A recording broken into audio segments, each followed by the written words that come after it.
अस्सलाम वालेकुम। आज मैं आपके लिए बहुत ही मज़ेदार खलीफा नान खताई की रेसिपी लेकर आई हूँ। सबसे ख़ास बात यह है कि हमने इस मज़ेदार सी नान खताई को तवे पे बनाकर तैयार किया है। इतनी मज़ेदार और इतनी जल्दी नान खताई बनके तैयार हो जाती है कि आप बेकरी की नान खताई को भी भूल जाएंगे। तो खलीफा नान खताई बनाने के लिए मैंने यहाँ पर एक मिक्सिंग बाउल ले लिया है।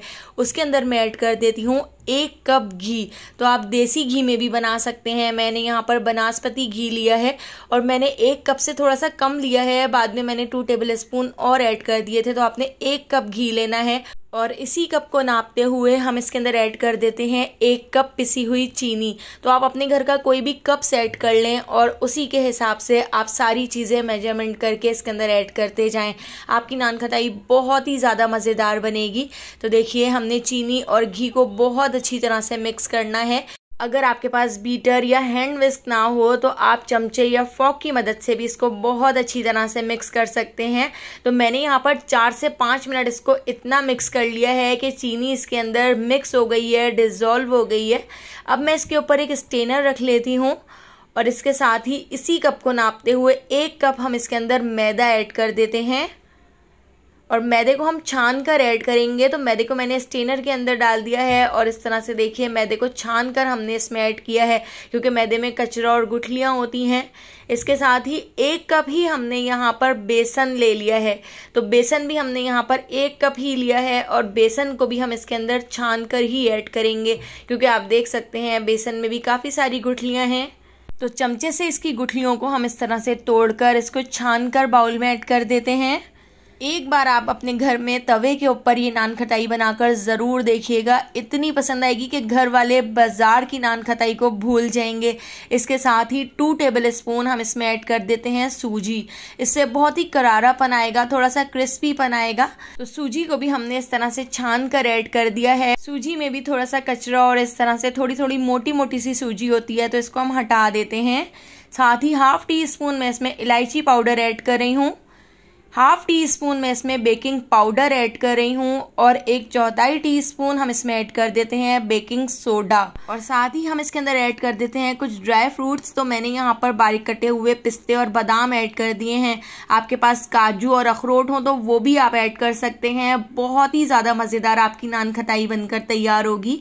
तो अब देखिए, हम हाथ से इसको बहुत अच्छी तरह से मिक्स कर लेते हैं और मिक्स करके हमने इसका एक आटा सा गूंद लेना है। आपने इसमें पानी या दूध वगैरह का इस्तेमाल बिल्कुल भी नहीं करना है। अगर इस स्टेज पर आपको ऐसा लगता है कि इसकी बाइंडिंग नहीं हो रही है तो आप 1 से 2 टेबल स्पून इसमें घी और ऐड कर सकते हैं। मैंने आपको शुरू में बताया था कि मैंने पूरा 1 कप घी ऐड किया है। तो अभी देखिए, मैंने 2 टेबल स्पून घी इसमें और ऐड कर दिए हैं। इस तरह से पूरा 1 कप हमारा घी इसमें ऐड हुआ है। तो इस तरह से देखिए, हाथ की हीट से हम इसको बहुत अच्छी तरह से गूंद लेते हैं। जैसे जैसे हम इसको गूंदेंगे ये इस तरह से ज्वाइंट होता जाएगा और इस तरह से एक डो बनकर तैयार हो जाएगा। तो बिल्कुल इसी तरह का देखिए आपने डो बनाकर तैयार करना है। इस तरह से आटा गूंदकर इसका डो बनाकर आप इसको 1 घंटे के लिए फ्रिज में रख दीजिएगा। इससे आपकी जो नान खटाई है उसके ऊपर बहुत ही अच्छे से क्रैक आएंगे। तो देखिए, इस तरह से हमारा आटा गूंदकर तैयार हो गया है। अब मैं इसको ढककर 1 घंटे के लिए फ्रिज में रख देती हूँ ताकि ये अच्छी तरह से सेट हो जाए, क्योंकि हमने इसमें सूजी ऐड की है तो सूजी थोड़ी फूलती भी है। तो 1 घंटे बाद आप देख सकते हैं ये थोड़ा सा हार्ड हो गया है। तो इसको दोबारा से हम थोड़ा सा नीट कर लेते हैं, इस तरह से तोड़ लेते हैं। इस तरह से इसके ऊपर बहुत ही अच्छे से क्रैक आएंगे। आप देखिएगा, बहुत ही ज़बरदस्त आपकी नान खटाई घर में तवे के ऊपर बनकर तैयार हो जाएगी। तो दोस्तों, यहाँ पर मैं आपको याद दिलाती चलूँ, अगर आपको मेरी रेसिपी अच्छी लग रही है तो लाइक करना बिल्कुल भी मत भूलिएगा और अगर रेसिपी अच्छी नहीं लग रही है तो आप इसको डिसलाइक भी कर सकते हैं। तो देखिए, इस तरह से मैंने दोबारा से इसको थोड़ा सा गूंद लिया था और इस तरह से हमारा जो डो है वो तैयार हो चुका है। अब हम इसकी नान खटाइयाँ बना लेते हैं। तो मैं इस तरह छोटे साइज़ की नान खटाई बना रही हूँ क्योंकि जब हम इसको तवे के ऊपर बेक करेंगे तो ये काफ़ी ज़्यादा फूल जाएंगी और अपने साइज़ से डबल हो जाएंगी। तो इस तरह छोटे साइज़ की ही आप नान खटाइयाँ बनाइएगा क्योंकि खलीफा नान खटाइयाँ छोटे साइज़ की बनकर तैयार होती हैं। लेकिन बेक होने के बाद ये अपने साइज से डबल हो जाती हैं, बहुत ज़्यादा फूल जाती हैं, क्योंकि हमने इसमें बेकिंग सोडा और बेकिंग पाउडर ऐड किया है। तो इस तरह से देखिए सारी नान खताइयाँ हम बिल्कुल इसी तरह बनाकर तैयार कर लेंगे। और सारी नान खताइयों को मैं इस तरह से तवे के ऊपर रख लेती हूँ। तो मैं यहाँ पर नॉन स्टिक तवे का इस्तेमाल कर रही हूँ। अगर आपके पास नॉन स्टिक तवा ना हो तो आप सिंपल तवे पे भी ये नान खताइयाँ बना के तैयार कर सकते हैं। तो इस तरह से देखिए सारी नान खताइयाँ हमने तवे के ऊपर बनाकर रख ली हैं। अब हम इसके ऊपर लगा देते हैं अंडे की जर्दी। अंडे की जर्दी लगाने से इसके ऊपर बहुत ही अच्छा सा कलर आएगा। बेकरी की नान खताइयाँ जब हम खाते हैं तो 2-3 नान खताइयाँ खाने के बाद दिल भर जाता है, बिल्कुल भी दिल नहीं चाहता और नान खताइयाँ खाने का।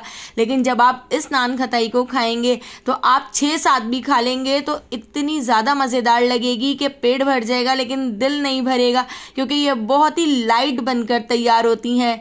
थोड़ी सी नान खताई के ऊपर मैंने खरबूजे के बीज लगा दिए हैं और इस तरह से थोड़े से कट लगा दिए हैं। नान खताइयों को बेक करने के लिए पहले पुराने से तवे को 15 मिनट पहले गैस के ऊपर मीडियम फ्लेम पर प्री हीट कर लिया था। उसके ऊपर हमने इस तवे को रख दिया है और इसको कवर करके लो से थोड़े से ज़्यादा फ्लेम पर हम इसको बेक कर लेंगे। इस होल के अंदर मैं एक कागज़ डाल देती हूँ इस तरह से, और आपको मैं दिखाती भी जाऊंगी कि देखिए कितनी हमारी परफेक्ट नान खताइयाँ बनकर तैयार हो रही हैं। लो से थोड़े से ज़्यादा फ्लेम पर मैंने इसको 45 मिनट तक बेक कर लिया था। लो फ्लेम पर आपको 1 से सवा घंटे का टाइम भी लग सकता है, क्योंकि इस पर अच्छा सा कलर लाने के लिए हमें थोड़ा ज़्यादा ही बेक करना होता है।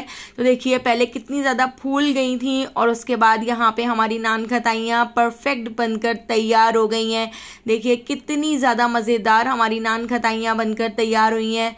तो अगर आपको मेरी ये रेसिपी पसंद आई हो तो लाइक, शेयर और सब्सक्राइब करना बिल्कुल भी मत भूलिएगा, और बेल आइकन के नोटिफिकेशन को ज़रूर ऑन कीजिएगा, क्योंकि डेली मैं आपके लिए बहुत ही मज़ेदार सी रेसिपीज़ लेकर आती हूँ। आने वाली वीडियो तक अल्लाह हाफ़िज़।